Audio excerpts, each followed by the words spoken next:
পরে আসবেন। আপনি যদি নিয়ম না মেনে চলেন আপনি অতটুকু ওজন মানে আগের মতো অবস্থায় যেতে পারবেন না আপনি যদি নিয়ম মেনে না চলেন।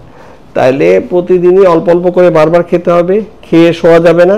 আর খাওয়ার পরে খুব বেশি পানি খাবেন না।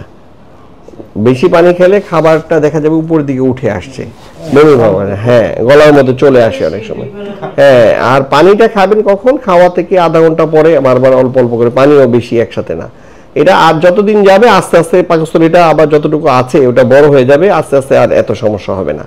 ঠিক আছে, গেল এটা। তাহলে আর খাবার সব খেতে পারবেন, ডিম খেতে পারবেন, মাংস খেতে পারবেন, মাছ খেতে পারবেন, ফল খেতে পারবেন, সব বাসায় বানানো জিনিস চেষ্টা করবেন খেতে, বাইরের খাবার না খেতে।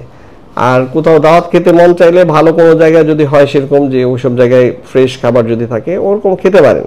যে না আমার এই জায়গার একটা বিরিয়ানি খেতে মন চাইছে, আপনার তো বিরিয়ানি খেতেও মানা নাই, আপনি হজম করতে পারলে খেতে পারবেন, আমার কোনো আপত্তি নেই। গেল।